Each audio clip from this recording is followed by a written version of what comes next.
नमस्कार, आदाब, सत श्री अकाल। लाइव नेशन 7 में आपका स्वागत है। मैं शादाब मलिक।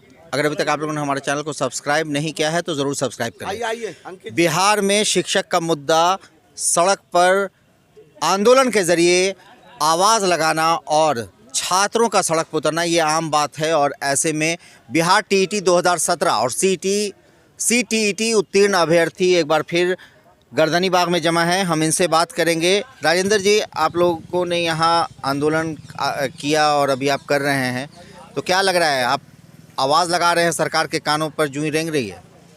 देखिए, सरकार के जो भी हम लोगों का जो मांग है वो सरकार के पास पूरी जोशो खरोश के साथ और विनम्र के रूप में भी हम लोगों ने रखने का प्रयास किया है, सदन से लेकर के रोड तक। लेकिन अब सरकार को इस पर विचार करना है और हम लोगों की कोई नई मांग नहीं है। चूँकि हम लोग चयनित अभ्यर्थी हैं, 38,000 बिहार में चयनित हैं। हम लोगों का कहना यही है कि हम लोगों का शेड्यूल जो आप जारी कर दें उसका डेट बता दें। आप अगर चाहते हैं कि तीसरे चरण की काउंसलिंग के बाद ही करें, सबको साथ में करें, तो हम लोग भी उस पर कोई एतराज़ नहीं है। लेकिन कम से कम डेट आप बताएंगे ना। आप डेट नहीं बता रहे हैं, आप हम लोगों को असमंजस में रखे हुए। हमारे जो भी अभ्यर्थी हैं, हमारे जो भी चयनित अभ्यर्थी हैं या अचयनित हैं, सब लोग असमंजस में पड़ा हुआ है। आप डेट क्यों नहीं बता रहे हैं? जैसे आपने शेड्यूल का डेट निकाल दिया, उस तरह से नियुक्ति पत्र वितरण करने का भी डेट जारी किया जाए। यही हम लोगों का मुख्य मांग है। लेकिन सरकार इसको आनाकानी कर रही है, डेट देने के नाम पर भाग रही है। तो हमें लगता है कि कहीं ना कहीं उनकी मंशा साफ नहीं है। सदन में भी भाई वीरेंद्र ने ये आप लोगों का मुद्दा उठाया है। साथ ही साथ माले विधायक संदीप सौरभ ने भी एसटीईटी टीटी जो आप लोगों का मुद्दा है, ये सारे और शिक्षक नियोजन पर पूरे वो उन्होंने भी सवाल किए। और मगर उनका भी वही कहना है कि सदन से वो मतलब सरकार की तरफ से वो आंसर नहीं मिलता है जो सवाल किया जाता है। बिल्कुल बिल्कुल सही बात है। चूँकि उसमें बार बार जो ये शिक्षा मंत्री का बयान आ रहा है कि हम 1,25,000 के अभ्यर्थियों का जो है हम वैकेंसीज करने जा रहे हैं, कब करेंगे? 1 साल पहले का इनका स्टेटमेंट है। और 1,25,000 या 1,20,000 की जो बात, ये कोई नई बात उन्होंने आज नहीं कही है। आप जो 38,000 जो चयनित अभ्यर्थी है, आप उसका तो कम से कम आप दीजिए। आप उसको नियुक्ति पत्र जो देने का काम वो कीजिए, फिर आप उसके लिए आप आगे जो प्रक्रिया हो आप करिए, कोई दिक्कत नहीं है। आप जो है बार बार हम लोगों को पगलाने का काम कर रहे हैं, तो हम लोग भी पढ़े लिखे हैं। ऐसी बात नहीं कि आपकी भाषा को हम लोग नहीं समझ रहे हैं।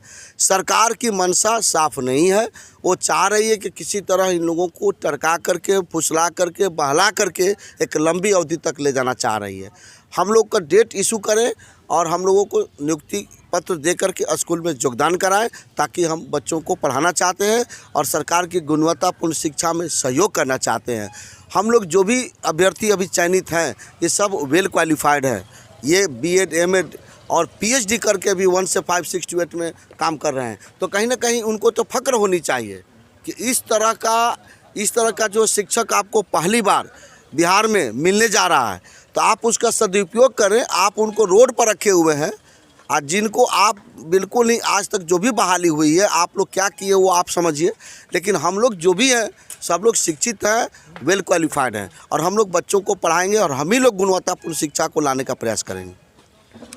आप लोग भी यहाँ बैठे हैं, क्या लग रहा है कि आप लोग जो आवाज़ लगा रहे हैं सरकार के कान तक पहुँच रही है?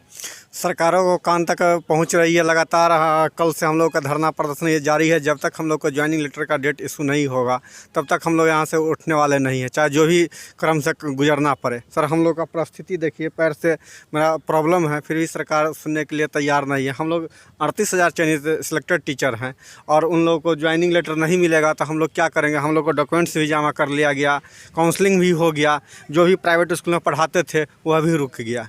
अब हम कोई चारा नहीं उपाय है। देखिए कि हम लोग को रोड पर बैठने के लिए जो शिक्षक स्कूल में रहते, आज धरती पर रोड पर सड़क खुली, आसमान के नीचे ठंड से कड़ाके की ठंड में पूरी रात हम लोग बिताए हैं। सभी अभ्यर्थी बहुत परेशान है, न सोने की व्यवस्था न कुछ व्यवस्था। इसी तरह से हम लोग सरकार मजबूर कर दी है। हम लोग को सर्टिफिकेट लेने से लेकर के ज्वाइनिंग लेटर तक का परिस्थिति आप देख रहे हैं कि एक भी मुद्दा ऐसा नहीं होता है कि बिना हम लोग का आंदोलन किए हुए यहाँ संभव है। महिलाएं भी आप लोगों के साथ उतरी हुई हैं सड़क पर, इतनी दिक्कत परेशानी का सामना कर रही हैं, तो क्या लगता है कि सरकार नज़रअंदाज कर रही है बिहार में युवाओं को, छात्रों को? सर महिलाएं तो हम लोग के साथ कदम में कदम मिला के चल रही है। सरकार बस नारा देती है बेटी बचाओ बेटी पढ़ाओ, महिला को आगे लाओ, ये सब करती है लेकिन करती कुछ नहीं है। हम लोग जितने भी लोग यहाँ खड़े हैं वो केंद्रीय शिक्षक पात्रता परीक्षा, बिहार राज्य शिक्षक पात्रता परीक्षा, उससे ज़्यादा क्वालिफिकेशन लेकर के यहाँ पर रोड पर खड़े हैं। अपने बिहार राज्य का भविष्य है, वो रोड पर वो भी घूम रहा है। हम पढ़ लिख के, हम चयनित हो करके, हम अपना सर्टिफिकेट जमा करके हम विद्यालय में जाना चाहते हैं, उनको पढ़ाना चाहते हैं। सरकार जो है, सदन है, उन लोगों को समझ में नहीं आ रहा है, उस तक हमारी बात पहुँच ही नहीं पा रही है। सबसे ज़्यादा क्या समस्या सर्टिफिकेट का है। हम लोग का सर्टिफिकेट जब्त कर लिया गया है। न हम घर के हैं न घाट के हैं। ऐसे प्राइवेट स्कूल में भी हम लोग अपना जीविकोपार्जन कर सकते थे, लेकिन हम लोगों को पंगु बना दिया गया है। पुष्पम प्रिया भी आई थी आज, तो क्या उन्होंने बोला? वो आवाज़ आपकी बुलंद करेंगी, आपकी आवाज़ में आवाज़ मिलाएंगे? बिल्कुल बिल्कुल, उन्होंने आश्वासन दिया है कि हम बिल्कुल आप लोगों के साथ हैं और आप लोगों के लिए जो भी हमको करना पड़ेगा हम आप लोगों के साथ करेंगे। और रोड से लेकर के जो मीडिया स्तर के जो भी आवाज़ उठाना होगा उसको हम उठाएंगे।